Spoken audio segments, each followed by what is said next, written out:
Greetings, friends. Happy Thursday to all of you. House Speaker Nancy Pelosi says that Democrats will pass Biden's social safety net bill tonight. Senate Majority Leader Chuck Schumer is reaching an agreement with Senate Minority Leader Mitch McConnell on raising the federal debt ceiling. This is your latest stimulus news and information. Please make sure to watch until the end of this video to enter my 3 $100 Walmart gift card giveaway. House Democrats are gearing up to pass President Biden's plan to dramatically expand the social safety net, with leadership racing to secure a legislative victory for the party, even as major obstacles await in the Senate. The sweeping $1.9 trillion economic legislation stands as a pillar of Biden's domestic agenda.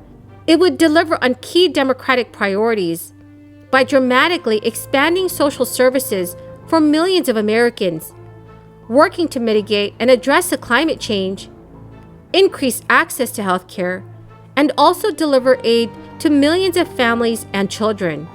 The Congressional Budget Office released its final scoring for the bill early Thursday evening, estimating that the package would result in a net increase in the deficit, totaling $367 billion over the years 2022 to 2031. The White House is trying to make the case that the bill will be fully paid for, despite the Congressional Budget Office's analysis showing a great shortfall.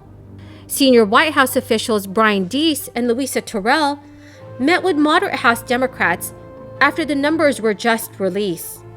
If the legislation passes the House tonight, it would face key hurdles in the Senate, with a fight looming over a controversial tax provision, and Democratic Senator Joe Manchin of West Virginia is still not on board. And as a result of it, Democrats are working very hard to keep their fragile coalition of moderates and progressives united behind their package. The legislation has already been the subject of very intense disputes between warring party factions in the House, and Democrats have no margin for error in the Senate. On Build Back Better. Madam President, now that President Biden has enacted his once-in-a-generation infrastructure bill, Democrats are taking the next steps towards passing the rest of his Build Back Better plan.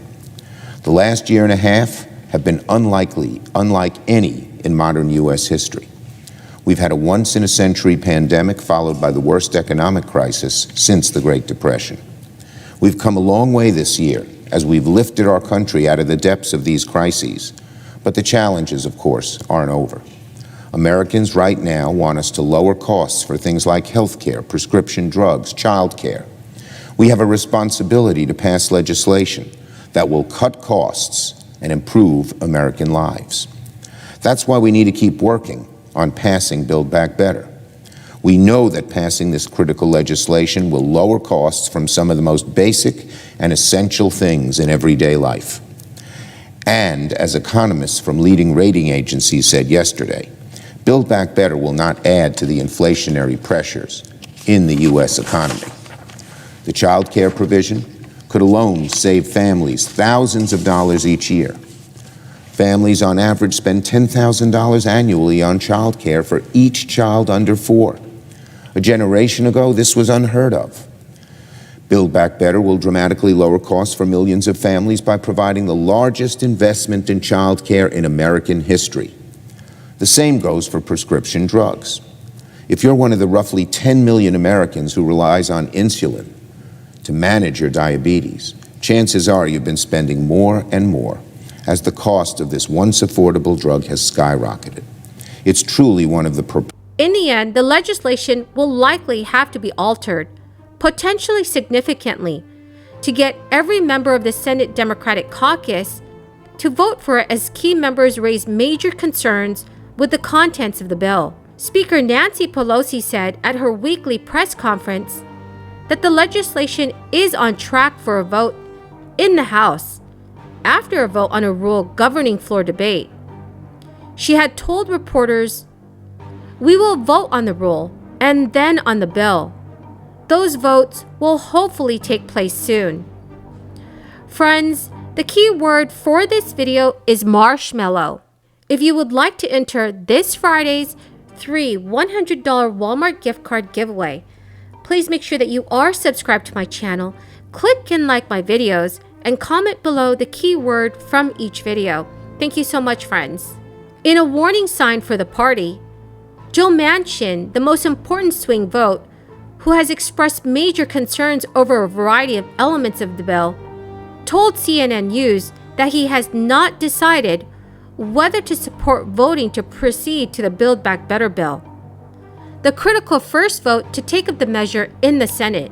Any one Democratic defection would stall the effort altogether. So friends, do you think that Senator Joe Manchin should support the bill? Please leave your thoughts in the comment section below. Senate Majority Leader Chuck Schumer and Senate Minority Leader Mitch McConnell had a meeting as they look for an off-ramp for a looming fight over the debt ceiling. Mitch McConnell told reporters, "We had a good discussion about several different issues that are all extant as we move towards the end of the session. We agreed to kind of keep talking, working together to try to get somewhere.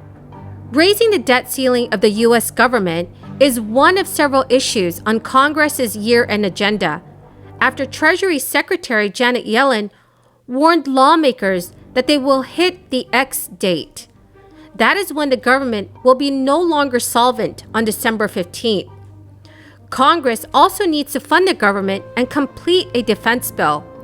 And Democrats want to pass President Biden's spending plan. But the meeting between Chuck Schumer and Mitch McConnell is a sharp U-turn from the October debt fight, where the two leaders spent weeks talking past each other and only started negotiating days before the Senate passed a short-term debt hike. The two leaders have been publicly tight-lipped about their strategy for raising the debt ceiling, after they spent much of the lead up to October deadline in an entrenched standoff. 11 GOP senators helped advance a short-term debt extension in October, but several, including Mitch McConnell, have ruled out using a similar strategy this time. So friends, do you agree with passing a short-term debt extension? Please leave your thoughts in the comment section below. Thank you so much, friends, for joining me here this Thursday night. I truly appreciate all of you who are watching my videos. To say thank you, I'm giving away 3 $100 Walmart gift cards during the whole month of November. And if you would like to enter my giveaway, please make sure you comment below the keyword from each video. Also like and click the videos. And also make sure that you are subscribed to my channel. Thank you so much, friends, and have a very blessed Thursday.